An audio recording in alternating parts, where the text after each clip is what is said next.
wabarakatuh. Kita beliakan pemantauan Ummul Kitab Al-Fatihah. A'udzu minasyaitonir rajim. Bismillahirrahmanirrahim. Alhamdulillahil alamin. Arrahmanir rahim. Jadi ya kana Allah nasta'in ihdinas siratal mustaqim. Siratal ladzina an'amta 'alaihim ghairil maghdubi 'alaihim waladdallin. Alhamdulillahirabbil alamin wa bihi nasta'in. Wassalatu wassalamu ala asyrafil mursalin Sayyidina Muhammad wa ala alihi wa sahbihi ajma'in. Wa qala Allah subhanahu wa ta'ala ahasiban nas alif lam mim ahasiban nas ay yutraku ay yaqulu amanna wa hum la yuftanun. Wa qala Nabi sallallahu alaihi wasallam inna ummati ummatun marhumatun laisa 'alaiha fil akhirati hisabun wala 'adzabun walakin 'adzabuha fil qatl waz zalazil wal fitan. Tuan-tuan sidang jemaah muslimin yang dirahmati Allah, alhamdulillah kita masih diberikan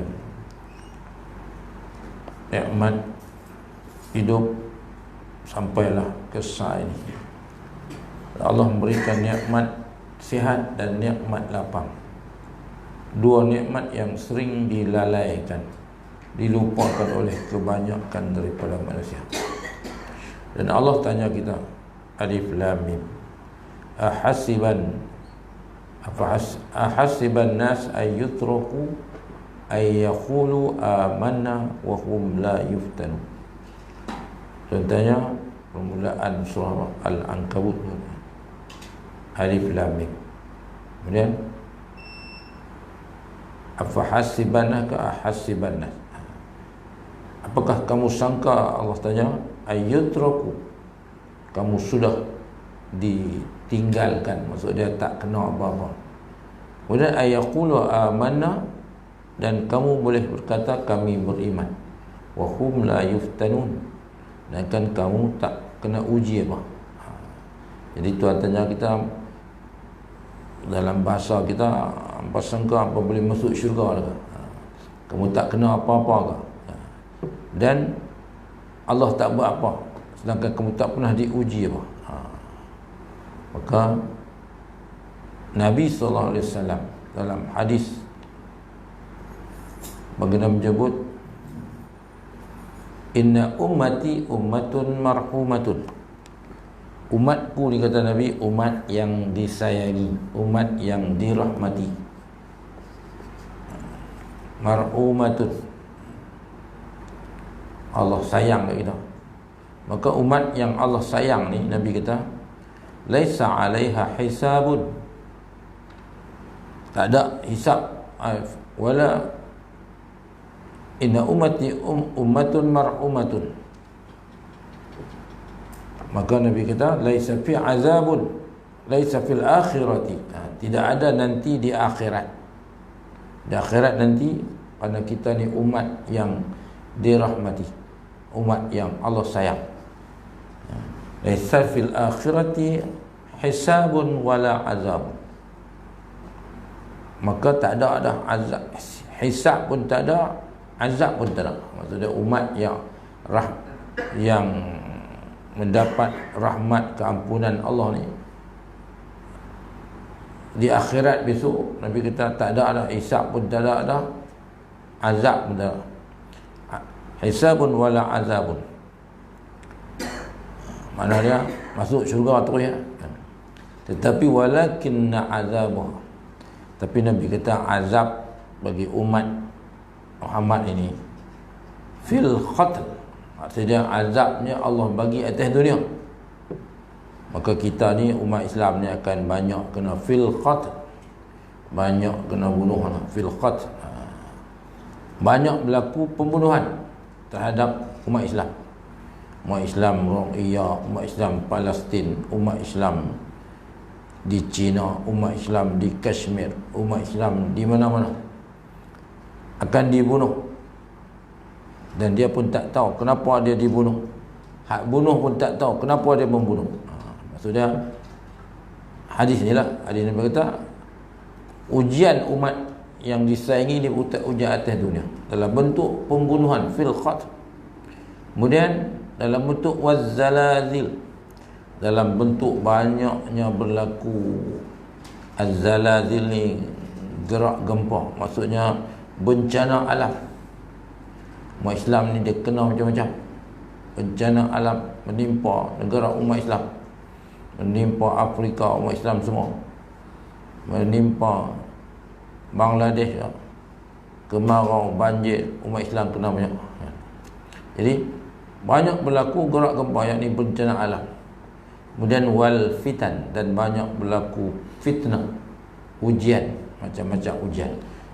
Jadi ini umat yang Allah sayang. Tapi kita kata tu yang neraka tu Allah buat apa? Neraka tu Allah bagi jadi kat orang tak mau masuk syurga. Sebab Nabi kata kullu ummati yadkhuluna al-jannah. Umatku ni semua masuk syurga.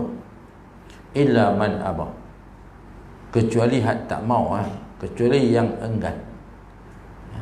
Jadi umat Nabi Muhammad ni ummatun marhumatun. Yang ikut Nabi ni ummatun marhumatun. Maka kecuali illa man aba, melainkan hak tak mau bukan semua orang mau masuk syurga. Sahabat pun tak faham, wa may ya'ba ya Rasulullah. Siapa yang enggan masuk syurga tu? Adakah? Kita ni duk main tungin terbalik sembahyang, bukan nampak pahala pun, tapi kita buat kerana perintah. Pasal apa? Pasal nak cari syurga. Jadi ada pun orang tak mau tu, tak mau masuk syurga. Maka Nabi kata, sahabat bertanya, wa may ya'ba ya Rasulullah. Siapa yang enggan masuk syurga tu? Umat tak mau masuk syurga. Maka Nabi senang dia jawab, man ata'ani dakhalal jannah. Siapa taatkan aku, ikut perintah Allah, ikut yang dibawa oleh Nabi SAW. Wa ma atakumullah wa ma atakumur rasul fakhudhu. Apa yang dibawa oleh Nabi maka ikutlah. Wa ma nahakum anhu fantahu. Apa yang dilarang tinggalkanlah. Maka Nabi kita man ata'ani dakhalal jannah. Siapa taatkan aku, hak tu dah masuk juga. Wa man asani. Adapun orang yang ingkarkan aku, tak mau ikut, tak mau sembahyang, tak mau masjid surau pun tak mau, mengaji pun tak mau, maka hak tu orang tak mau. Itu tanda-tanda orang tak mau. Wa man asani faqad aba. Siapa yang ingkarkan aku, itulah orang tak mau. Sedangkan Nabi kata ta'allamul ilma. Jadi tuan-tuan, mailah, seronoklah dalam mai ada dalam majlis ilmu ni. Kerana Nabi kata ta'allamul ilma. Tuntutlah ilmu. Kerana mai mengaji ni manaru subul ahlul jannah.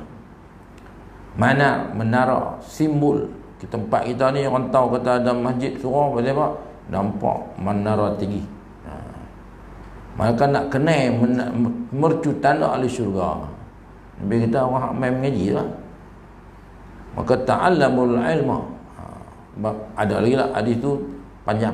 Ta'allamul ilma, maka dia tuntutlah ilmu. Maka banyaklah hadis panjang. Maka antara dia lah kata manarus subul ahlul jannah. Mercu tanda ahli syurga. Orang main mengaji ni, tuan-tuan ni, duduk dalam duduk majlis ilmu ni, tak pegang apa, tak apa kan? Sebab apa? Nabi kata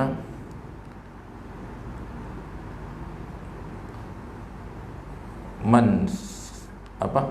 Dulu sakasa'atan fi majlisil ilmi. Kamu duduk dalam majlis ilmu, la tamassu khalaman. Tak pegang pen pun. Pen pun tak bawa kan, poket semua kosong kan. La tamassu khalaman. Tak pegang pen apa, wala taktub harfan. Dah pen tak ada, nak tulis apa, tak tulis pun satu huruf pun. Wala taktub harfan. Saya buat pen lah. Guzul tulis ada pen. Ada mana ada pen macam semua poket kosong kan. Maka tak apa, Nabi kata Kamu dulu sa'atan fi majlisil ilmi. Duduk satu ketika dalam majlis ilmu untuk mengaji satu perkara dalam ilmu ini, la taktub harfan. Kamu la tamassu qalaman, tak pegang pen pun. Wala taktub harfan. Dan tak tulis apa pun, buku pun tak kan. Maka khairul laka min alfi raq'atin tatawwan. Main mengaji ni lebih baik daripada 1000 rakaat sembahyang sunat. Jadi tuan-tuan ni Allah perlihatkan, nak kenal ciri-ciri ahli syurga, aduk main mengaji tak. Ada pun orang yang masjid pun tak main, surau pun tak kenal lorong mana kan. Maka hak tu boleh nak kata apa? Hak tu balik kepada hadis Nabi tadi. Hak tu lah aba man aba kan. Hak tu lah orang hak tak mau, sebab peluang nak duduk dengan pewaris Nabi, dengan ulama, dia pun tak mau, maka dia tak mau lah kan? Baik, jadi kita malam ni masih dalam tajuk kedua kita, berdiri ketika mahalul qiyam, ketika berdiri, ketika berselawat dalam majlis berzanji ke mar'aban ke. Dulu bila kenduri orang buat mar'aban, bila sampai tang selawat tu orang pekat berdiri. Lah ni tak ada lah, muhaban berjanji pun tak ada kan. Baik, jadi lah ni bila kenduri panggil DJ main menyanyi lagu kan. Kita nak barakah, tiba-tiba pahala tak dapat, apa pekak telinga kan, lagu melalaikan dia kan. Baik, jadi dulu dia sebut, dia malam disambut dengan mar'aban, dengan apa semua. Baik, maka dia kata ini yang kita dah mengaji tu, hukum berdiri ketika sambutan majlis sambutan Rasul. Apakah hukum berdiri? Apakah pandangan hukum berdiri ketika majlis sambutan Rasul sallallahu alaihi wasallam, dan ataupun pada waktu dibaca riwayat tentang kelahiran sallallahu alaihi wasallam? Maka Syekh Ja'far Al-Barzanji 1177 Hijrah, wafat 1100 sehingga 1184 Hijrah, 1177 Hijrah, yang merupakan salah seorang penyusun kitab maulid yang kita mengaji kitab Abtadi'ul Imla atau tulis marhaban tu. Ini Syekh Al-Barzanji lah. Syekh Al-Barzanji inilah juga ulama yang tulis kitab Al-Isya'ah li Asyratis Sa'ah, peringatan, tanda-tanda alamat-alamat kiamat ni. Jadi kita harap Al-Isya'ah yang dipakai di universiti, sebab kitab rujukan utama dalam bab alamat kiamat ni daripada Syekh Al-Barzanji ni lah. Maka dia tulis kitab maulid. Maka kata dia, wa qad istahsanal qiyam, sesungguhnya dia kata istihsan, elok lah, sangat elok, dia kata al-qiyam. Wa qad istahsana, Syekh Ja'far Al-Barzanji bukan Ja'far lorong kita ke apa ke kan. Dunia ilmu ni kalau ketong sebut Syekh Ja'far Al-Barzanji, yang tahu lah, bukan Pak lorong mana-mana kan. Ni abang tu lah. Jadi dia kata kata-kata ulama besar ni, dia kata wa qad istahsanal qiyam, dan sungguhnya dia kata sangat eloklah berdiri ini inda zikri maulidihi, ketika disebut akan kelahirannya, maulidihi syarif tu. Dia kata a'immatun zu ghayatin maramihi wa marmamihi riwayatan warawihi. Tu apa, sangat baik di kalangan ulama yang mempunyai riwayat dan penelitian. Dia kata zu ghayatin maramihi, riwayat dan penelitian ini. Dia kata berdiri, dia kata ketika kisah keputeraan riwayat baginda disebutkan, maka fatuba Maka beruntunglah, kata Syekh Al-Baghdadi ni, orang yang berdiri ketika orang duk cerita tentang riwayat, tentang penelitian, tentang kelahiran, kisah keputeraan Nabi semua ni. Fatuba dia kata, fatuba, beruntunglah. Ada satu hadis tentang fatuba dia, hadis akhir zaman. Nabi kata apa? Bada al-islamu ghariban. Islam ni datang dalam keadaan asing, tak ada orang. Asal Nabi berdakwah sampai 3 tahun, mana ada orang? Tak ada orang. Orang anggap ini gila lah, ahli sihir lah. Tapi Nabi, Islam ni dia datang dalam keadaan gharib, pelik, asing pada pandangan orang. Kemudian dia wasa ya'udu ghariban. Nanti dia balik akhir zaman pun dalam keadaan asing juga. Orang pelik tengok geng ni main semayang nak pergi mana, geng pak lebay. Mungkin orang pelik sebab orang lain tak main pun, tuan-tuan yang main semayang. Faham tak? Geng taman kita ni beratus hidup dah, tapi hak main ni mana ada sampai 100. Maka pelik lah. Dia panggil gharib, asing. Hak main ni kan makhluk asing lah. Dia pun geng lain tak main.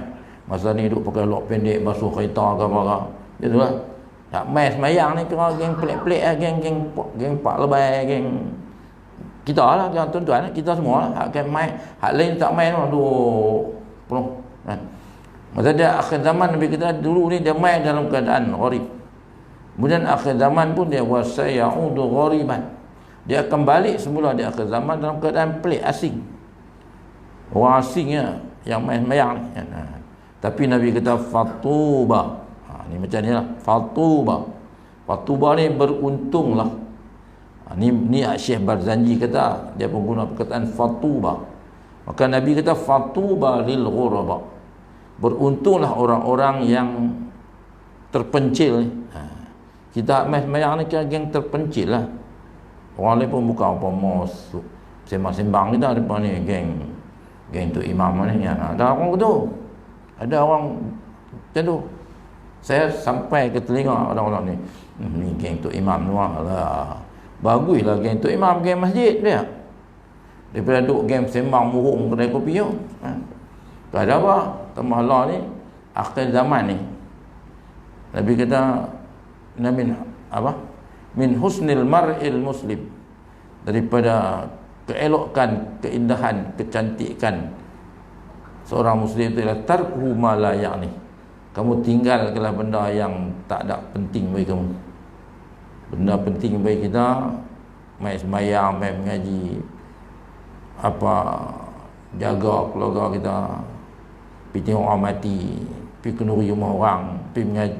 Itu penting lah, main masjid, aduk sembang murung semua tak penting lah kan. Itu lah ni banyak kena fikir duk tobat lah ni kan. Tanda-tanda kiamat duk koi mai ni kan. Dia bila dia mai satu, dia mai koi banyak. Bila putus satu, dia putus ke semua. Dia macam tu, dia kasilki, dia macam rantaian lah. Dia bila putus satu, dia macam putus rantai tasbih lah. Putus satu, dia luruh semua. Dia, kalau dia mula jatuh lah kata belap, dia koi mai lah. Lah pun tak tahu lah. Kalau kita tengok, mungkin duduk begitu kot kan, dia duduk koi sehari keluar. Maka kita bukan masa untuk duduk merapu, duduk fikir, duduk di rumah baca Quran, zikir kan.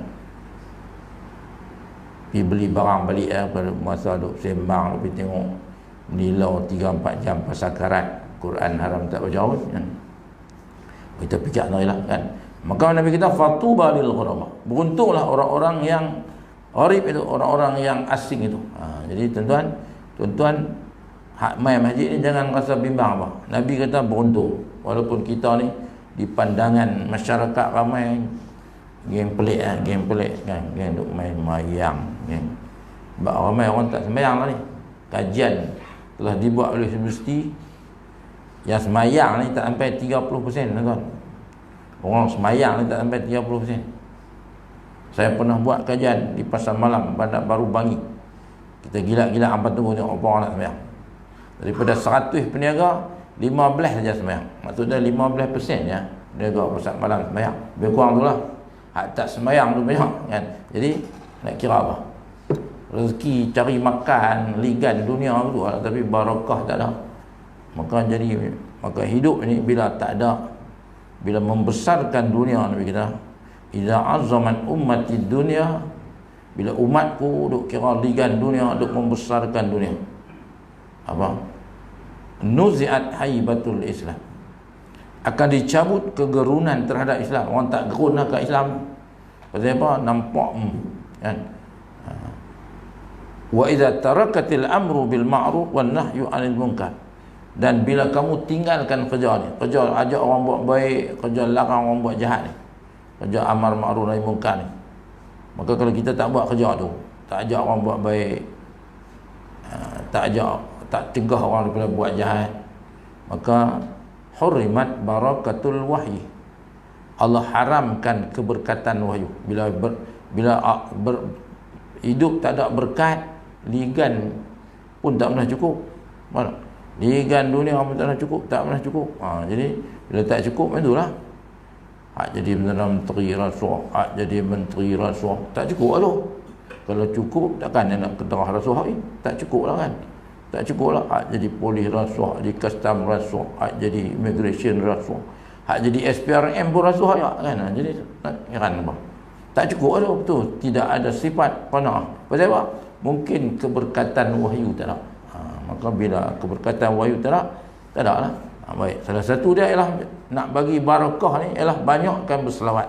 Maka kita balik pada cerita kita kan. Dia kata fatuba liman kana ta'zim, kata Syekh Arsyad Banjari, beruntunglah orang yang melakukannya liman kana ta'zim, kerana membesarkan Nabi. Maksudnya beruntunglah orang yang berdiri ketika disebut kisah Maulidur Rasul ni, dia berdiri kerana memuliakan Nabi, kerana membesarkan Nabi. Nabi pun berdiri bila mayat orang Yahudi lalu. Orang tanya dia, ya kenapa Rasulullah kau berdiri? Itu bukan Islam, tu Yahudi. Maka Nabi pun bukan memuliakan dia, tapi kerana dia berkata mereka sedang ada dalam kesedihan. Jadi maksudnya Nabi pun tahu berdiri. Maksudnya kalau Yahudi mati pun Nabi berdiri. Takkanlah kita bila dibacakan selawat kita tak berdiri kan. Kita kata pula bid'ah orang ni, tu payah sikit bid'ah mana payah cerita kan. Maka dia kata amalan berdiri ketika kisah keputeraan Nabi SAW itu telah lama dilakukan oleh kaum muslimin di seluruh dunia dari dulu hingga sekarang, dan ulama melihatnya sebagai suatu kebiasaan. Biasaan ni uruf, benda adat, benda kebiasaan, tapi kebiasaan yang baik. Dan uruf ni pula ialah satu daripada sumber hukum dalam Islam. Kita kena kira itu benda-benda baik. Nabi ada benda yang bila dia pergi Madinah, ada benda-benda jahiliah pun dia tak, ada benda yang bukan ada kaitan dengan akidah, tak apa, tapi benda tu benda baik, buatlah. Apa salahnya kita nak buat pulut kuning ke apa, pulut merah ke, pulut hijau ke, buat bila pasal apa? Pasal nak makan. Kecuali buat pulut kuning jamu ayam golek kat pokok ke, kat antu raya, lain lah. Ni kita buat panggil Tok Imam makan, apa tak mau bagi Tok Imam makan kan. Maka bukan nak jadi haram apa. Maka dia kata sebab dia kata sini, kata ulama telah melihatnya, yakni berdiri ketika dibacakan Maulidur Rasul itu ialah sebagai kebiasaan yang baik. Benda baik, benda kan salah apa? Benda adat orang Melayu. Tapi adat itu tak bertentangan dengan Islam misalnya. Maka benda tu dipanggil uruf, kebiasaan kita. Kita pakai baju Melayu, kita tak pakai serban ke apa ke, benda tu dah kita ni orang Melayu kan. Maka itu bukan nak jadi apa, asalkan tutup aurat. Maknanya dia Islam bukan agama kena pakai fashion macam clean ke macam dah. Bila kita masuk apa-apa pun bukan maksud kita kena berubah itu. Bila masuk jemaah ni kena pakai gaya clean, gaya India ke, ada bukan begitu. Islam bukan duk jelma tang serban besar ke apa dah, bukan gitu. Dia benda tu sunnah ya. Nampak, dia bukan label pada macam tu. Baik. Tamam. Baik. Jadi ada benda dipanggil uruf. Islam ni dia ada Quran, sunnah. Ini dua sumber perundangan paling utama. Kemudian ijma', qiyas. Ada lagi uruf, adat, kebiasaan. Benda ni pun dikira sebagai kebiasaan, tapi benda yang tak betul, uruf, masalih mursalah, istihsan dan sebagainya. Benda ni tujuannya buat apa? Macam kita sebut dulu. Pasal apa Allah ni kena bila nak menikah wajib kena ambil ujian darah. Wajib kena kusih kahwin. Takkan ada aku dalam hukum wajib kusih kahwin. Dulu tak ada pun. Oh lah daripada menikah payahlah Ustaz. Tak payah apa pasal lah orang buat pergi jadi payah. Maka dia buat betul lah, maka ujian darah sebab nak test tengok macam mana. Bila test darah taklah mengandung ke tak mengandung ke. Ujian ayat kencing, ujian khusus kahwin, nak tengok sampai tak arti apa ni. Nak menikah apa, orang dulu tak arti baca Rumi tapi Quran reti baca ya. Lah ni sampai tak tahu apa ni. Wali pun tak tahu apa ni. Kacau sampai istighfar pun tak arti. Mai nak suruh wali kan Tok Imam, cepat lu. Dia kata ustaz kena ajak tu dia. Nak pegang ke tu? Tok Imam tak naik. Haram tu saya kata tu yang saya duk. Kalau lambat keluar tu tahu tu. Dia pegang pasal apa dia kena kurung lama. Pasal istighfar tak arti. Nak sebut astagfirullah tak arti. Yang pegang tengok. Tu nak kira orang Islam bah. Macam tu nak mau macam tu lah orang tak mau masuk syurga.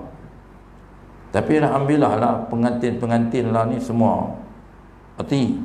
Sebab mungkin pasal pi khusus. Tu maknanya benda tu dipanggil masalih mursalah. Dipanggil maslahat. Dibuat je untuk apa? Bila kurang-kurangnya dia tahu kata nanti ada temu lugu ala apa lah, maka dia hafal bila jadilah kan. Masalih dipanggil. Dalam Islam ni ada masalih mursalah. Benda yang bertujuan untuk buat baik. Macam kita lah buat jarakan ni semua. Ada ke cerita sedangkan kita dulu duduk mengaji sawu sububakum samakan sawab kan, latu sawun nasububakum rapatkan sawab. Tiba-tiba lah kena. Maka ini dipanggil masalih mursalah. Maslahat dia apa? Pakar perubatan kata jarak 1 meter dia tak kena kan. Maka kita buat itu. Maka ini dipanggil masalih mursalah. Yang ni pula tengok. Kita berdiri ketika dibacakan Maulid Rasul. Maka dia kata ini satu kebiasaan, satu uruf, benda baik. Bukan dosa, bukan bid'ah. Maka tujuannya tidak lain adalah hanyalah untuk memuliakan dan membesarkan Rasulullah sallallahu alaihi wasallam. Ia juga adalah untuk menggambar kegembiraan dan kesyukuran dengan nikmat kelahiran Nabi sallallahu alaihi wasallam yang membawa rahmat ke seluruh alam. Maka kita ni buat parakan dengan selawat sambil berdiri, berjalan kaki, semua tu pasal apa? Pasal nak menggambar kegembiraan, kesyukuran kerana Allah utuskan Nabi kepada kita. Dan kita tak kena azab lagi Allah tak utuskan Rasul. Allah kata wa ma kunna mu'azzibin hatta nab'asa rasula. Kami tak akan azab, kamu tak akan kena azab.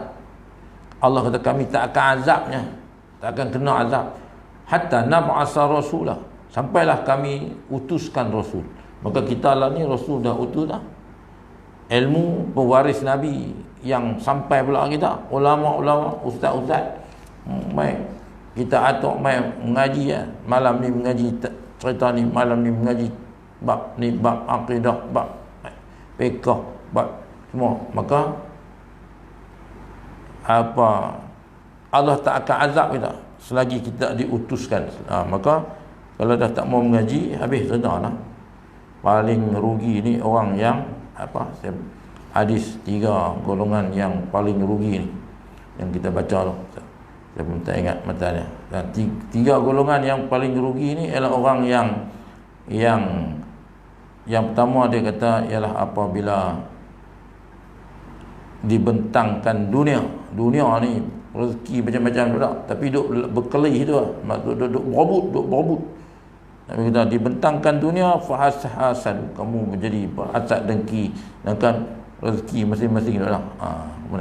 Kemudian apabila dibentangkan Quran, maka takwil, manusia ni takwil Quran pakai akal dah. Mana? Allah ni macam-macam lah ni, tengok. Kita tengoklah. Keluarlah ajaran apa pula dah, Ibu Yati apa pula dah kan. Pak keluar ajaran. Tu semua takwil pakai akal. Kan? Takwil pakai akal. Maka itu dipanggil pentakwilan. Nabi kata yang paling rugi ni orang yang apa? Orang yang Allah turunkan Quran tapi dia tafsir pakai akal dah. Dan yang paling rugi ialah orang yang berkesempatan untuk mengaji tapi dia kata apa fayudayyi'u, maka disia-siakannya. Kita atur jadual, jatuh kuasa atur panggil ustaz mai. Barak kita start mutu balik. Maka balik di rumah bukan ada buat apa-apa. Barak risau kuat daun ya. Jadi fayudayyi'u, malanglah orang yang majlis ilmu tapi tak mau mai. Tu Nabi kita tiga golongan yang paling malang kan. Okey, orang yang apa malang, tiga benar. Maka kita jangan jadi orang tu. Maka ada kesempatan duduk dengan pewaris Nabi, ulama. Tak dapat banyak pun, mana boleh tak dapat, mana ada mai mengaji tak dapat. Julusul masajid ala salas saqisat. Mai masjid ni, mai surau ni mesti dapat tiga benda ni. Kan akhun mustafadun. Ini kita ulang hadis ni lagi. Nabi kata mai jalisul masajid ala, mai ke masjid-masjid ni, mai duduk di masjid ni mesti dapat tiga benda. Akhun mustafadun, mesti dapat kawan-kawan yang baik-baik. Tak ada mai surau duduk sembang tikam nombor apa tak ada kan. Ada tuan-tuan mai surau duduk sembang dia tengok siapa naik kereta baru esok tikam tak ada kan. Tak sembang tu kan. Tapi kalau duduk kedai kopi dia tengok tu Imam Lalu naik apa pula ni, tikam nombor tu kan, tikam nombor kan. Macam tak Kazim Dr. Dalam Qura pun dia ambil nombor Qura semua kan. Jadi tak ada. Jadi tuan-tuan mem surau masjid ni akhun mustafad, kawan-kawan hak baik-baik yang boleh bagi faedah, yang boleh nasihat, yang boleh bagi jalan, boleh apa bagilah. Baik. Kemudian yang kedua dia kata au kalimatun hikmatun, tuan-tuan main masjid surau ni mesti dapat ilmu lah. Kalimah, perkataan yang hikmatun, yang ilmu lah, maksud ilmu yang bermanfaat mesti dapat sikit lah, takkan tak boleh langsung. Takkan saya ceramah sampai dekat tengah jam ni lah, takkan langsung pun balik tak tahu pelekong apa, tak cerita apa dah. Kalau itu payah sedar kan. Hak tu tak apa, tak main tak apa, tak faham apa kan. Baik, jadi mesti dapat kalimatun hikmatun. Dan yang ketiga, hak ni yang kita duk cerita ni kan, ar-rahmatun muntaziratun, rahmat yang ditunggu-tunggu ni, yang kita dah baca tu apa, di majlis ilmu ni didatangi oleh malaikat-malaikat ni yang yarkabu ba'duha ba'dun, yang duk bertindan-tindan atas satu mai seorang mai malaikat seorang apa kan. Satu malaikat mai tutup sayapnya atas majlis ilmu itu kan. Kemudian yarkabu ba'duha ba'dun, bertindan-tindan berlapis-lapis mai pasal apa, mahabbatuhum bima yatlub, maka dia sukanya malaikat terhadap majlis ilmu ni. Dia kumun Nabi kita ni, kita tak nampak, cuba nampak malaikat Allah pehun pun main sembahyang habis kan, tapi dia tak nampak kan. Maka tu dah mesti dapat kan, hak tu garanti dapat kan. Walaupun niat apa pun malaikat mai, maka malaikat rahmat turun memayungi kita. Maka hidup kita pun jadi berkecukupan, pada tak ada fikir kan. Ni jadi pangkat besar pun masjid tak ada mai buat apa, pangkat besar pun duk ke nak mata kedah rasuah lagi, tak pernah cukup. Kita alhamdulillah cukup kan. Cukup Allah bagi rezeki. Qanaah itu dia panggil qanaah, berpada dengan rezeki. Itu rezeki kita kan. Maka apa, perasaan sangat gembira dan kesyukuran yang tidak terhingga ini dia dah dizahirkan dengan cara berdiri sebagai tanda penuh penghormatan dan kesyukuran. Maka kita berdiri bila dibacakan selawat Nabi ni, maka kita tak boleh nak abang apa, kita berlawak, kita selawat sallallahu dengan penuh rasa cinta, dengan apa, tak terhingga kan, kesyukuran tak terhingga kerana diutuskan Nabi. Kalau tak mai, tak diutuskan Nabi, apa nak jadi kita? Mana? Takkan rumah penuh, rumah jadi macam tu lah, mungkin lah kan. Maka sebab orang Arab dia tawaf juga dia, tapi dulu ni tawaf dia panggil circumambulate dalam bahasa Inggeris. Dia tawaf tapi dalam keadaan sekit ni tawaf dulu, tapi tawaf bogey. Tawaf tapi bogey. Apa cerita? Maksudnya buat ibadat juga, tapi keliling Kaabah itu semua ada 360 berhala. Besar-besar ni Al-Lata, Al-Uzza, Manat, Hubal. Jadi jangan buh nama anak dengan Muhammad Latta ke, buh nama tu kan. Hubal ke, Al-Manat ke, Uzza ke, buh tu. Tu nama berhala. Lagi perlu kita nama ni ada kan, ada benda dalam Quran. Abu Jahal pun sebut dalam Quran, Abu Lahab pun sebut dalam Quran, Khinzir pun sebut dalam Quran. Tak kira ibu nama nama dalam Quran dah. Kacau kan. Jadi kena tanya kan. Baik. Jadi tengok, terdapat beberapa hadis yang menunjukkan para sahabat berdiri kerana memuliakan Rasulullah SAW. Antaranya an Abi Hurairah radhiyallahu anhu. Kana tu qala, daripada Abu Hurairah radhiyallahu anhu qala kana Nabi sallallahu alaihi wasallam, pernah Rasulullah berbicara dengan kami, dia kata kana wa Nabi sallallahu alaihi wasallam yuhadisuna fa iza khama qumna. Apa, kami pun berdiri sambut kedatangan Nabi kan. Kemudian fa iza khama qumna, dan bila Nabi apa baginda berdiri, dia kata qumna, kami pun berdiri sama. Qumna ilai, sehingga dia kata hatta narahu qad dakhala, sehingga kami lihat baginda masuk ke dalam rumahnya. Jadi mereka bila mereka berdiri memuliakan Nabi tu, sampailah mereka berdiri sampai Nabi masuklah rumah dia. Rumah Nabi dekat kat mihrab dia lah, maksud dia mereka lagi Nabi tak duk nampak, mereka duk berdiri hormat kat Nabi kan. Jadi kita pun macam itulah, cuma ramai kita pun berdiri lah, orang akan rasa dimuliakan, dihormati kan. Jadi sahabat kata tu, pernah Rasulullah SAW berbicara dengan kami, bila baginda berdiri, kami pun berdiri menyambut kedatangan baginda. Dan kami lihat hatta narahu qad dakhala, semua kami melihat baginda masuk, yakni masuk dalam rumahnya. Rasulullah SAW menyuruh kaum Ansar berdiri untuk memuliakan ketua mereka, iaitu Sayyidina Sa'ad, dengan sabdanya qumu ila sayyidikum, berdirilah kepada penghulu kamu, sayyid. Jadi sayyidina tu penghulu kami lah, kita sebut sayyidina kan. Sayyidina kita tu baca kadang-kadang kita baca sayyidina, dia sayyidina kan. Tu Allahumma shalli ala sayyidina Muhammad. Kita kadang-kadang terlupa sayyid, dia sayyid, kita jadi sayyid tu kan, sayyidina. Sayyidina, dia sayyidina, bahasa dia Arab sayyidina, bukan sayyidina.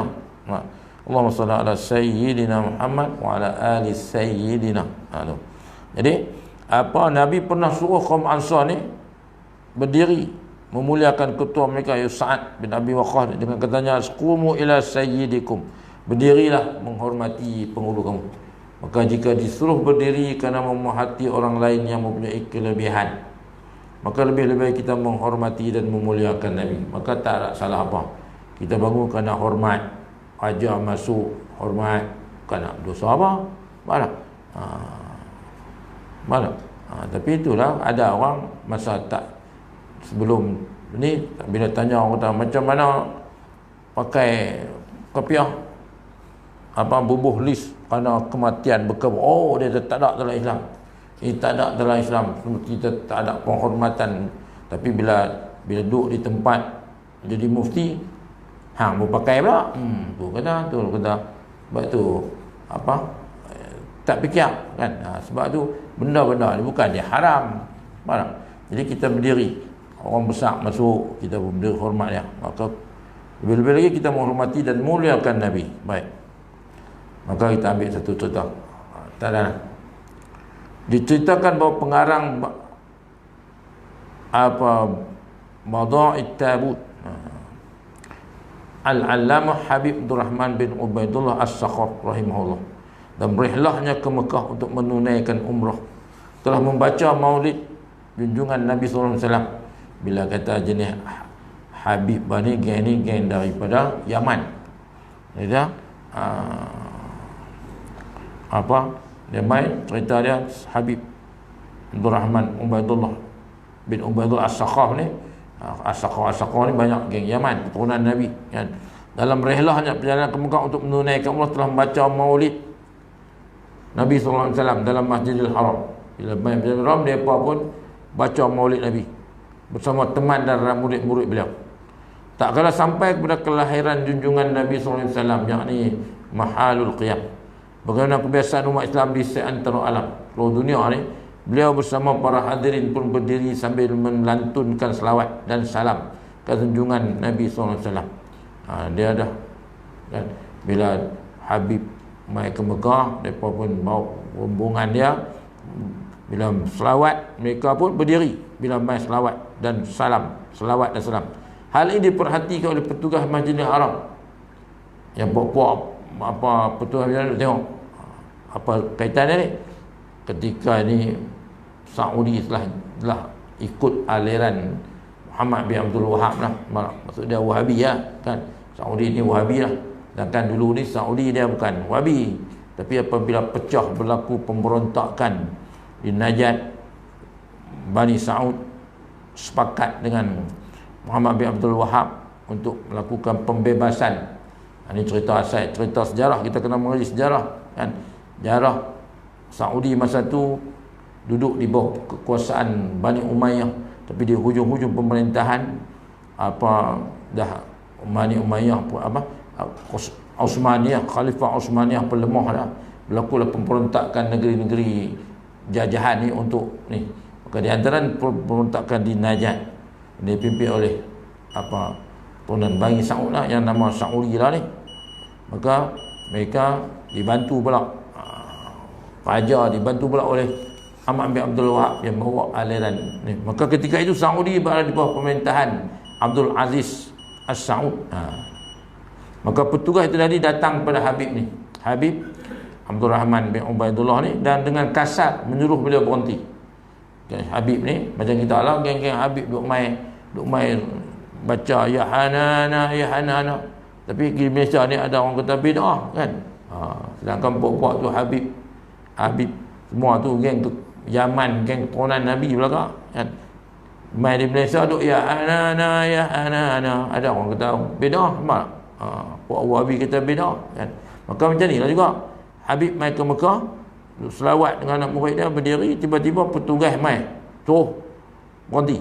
Maka Habib Abdul Rahman cuba memberikan penjelasan kepada petugas itu, namun sia-sia. Hak mai ni, hak puak-puak ni ya. Hak puak-puak bukan dia faham pun cerita, tak faham kan. Maka demi menjaga daripada terjadinya kekecohan, Habib Abdul Rahman pun berhentilah. Sebab payah lagi tengkak ni pun payah kan. Tengkak tak faham ni payah kan. Sebab kalau ulama tak apalah. Maka tak kala waktu maghrib, dia datanglah Raja Abdul Aziz As-Saud. Tu. Jadi waktu maghrib Raja Saudi bermain untuk menunaikan solat berjemaah. Melihat ketibaan raja. Jadi cerita tu. Tadi depa berdiri selawat Nabi, polis marah. Tiba-tiba mai waktu maghrib, dia datanglah Raja Abdul Aziz Saud untuk menunaikan solat jemaah. Melihat ketibaan raja, maka jemaah terutama sekali petugas pun berdiri menghormatinya. Puak-puak petugas Masjidil Haram ni semua berdiri baca raja mai. Namun Habib ni orang cerdik, dia tengok raja mai. Habib Abdul Rahman tak berdiri dan terus saja duduk tanpa mempedulikan kehadiran raja. Dia duduk Bak kita fikirnya, masa selawat Nabi hang tak pergi berdiri. Tiba-tiba raja berdiri apa? Raja dengan Nabi siapa lagi besar kan dia? Maka perbuatan Habib Abdul Rahman dilihat oleh raja. Raja tengok, ada kaki samsing ni tak berdiri ni. Dan setelah solat, raja menyuruh memanggil Habib Abdul Rahman datang menghadap. Panggil lah Syekh Habib Abdul Rahman, mai jumpa raja. Habib Abdul Rahman mendatangi raja. Lalu beliau ditanya tentang oleh raja mengenai perbuatannya yang tidak mau berdiri menghormatinya. Maka dengan tenang dan penuh adab, Habib Abdul Rahman bertanya kepada raja, siapakah yang lebih mulia, junjungan Nabi SAW atau baginda raja? Maka Raja Abdul Aziz menjawab bahawa sudah tentulah junjungan Nabi SAW lebih mulia daripada baginda, daripada dia. Maka Habib Abdul Rahman pun ceritalah kisah petugas Masjidil Haram yang melarangnya untuk berdiri demi junjungan Nabi SAW. Tadi dia duduk selawat Nabi apa berdiri, dia tak bagi. Oleh itu jika berdiri demi junjungan Rasulullah dilarang, maka kenapa perlu berdiri demi menghormati orang yang jauh lebih rendah kemuliaannya daripada baginda Nabi SAW? Maka setelah mendengar penjelasan Habib Abdul Rahman, Raja Saudi Datuk Abdul Aziz As-Saud pun segera memerintahkan para petugas dan penjaga Masjidil Haram itu supaya tidak lagi mengganggu dan menegah segala perbuatan dan amalan yang dilakukan oleh Habib Abdul Rahman dalam masjid yang mulia itu. Maka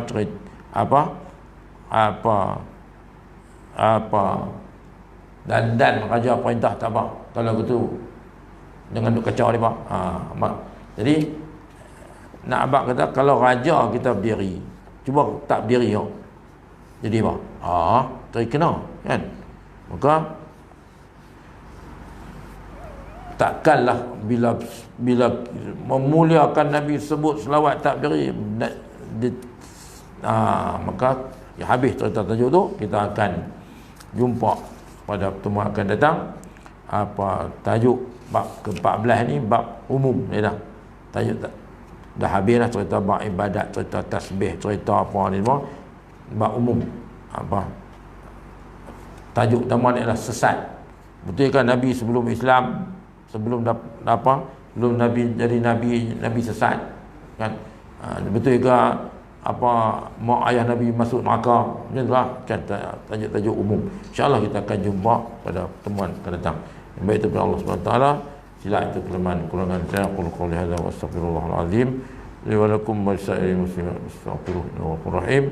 Assalamualaikum warahmatullahi wabarakatuh. A'udzubillahi minasyaitonir rajim. Bismillahirrahmanirrahim. Alhamdulillahi rabbil alamin wa bihi nasta'in wassalatu wassalamu ala asyrafil mursalin sayyidina Muhammad wa ala alihi washabbihi ajmain. Allahumma faqihna fid din wa 'allimna fit ta'wil wa hdina siratal mustaqim. Rabbana iftah bainana wa bain qawmina bil haqq wa aqimna al-fatihin. Rabbana atina fid dunya hasanatan wa fil akhirati hasanatan wa qina adhaban nar. Wa sallallahu ala sayyidina Muhammad wa ala alihi washabbihi ajmain. Wa rabbika rabbil izzati amma yasifun wa salamun ala al-mursalin. Alhamdulillahi rabbil alamin.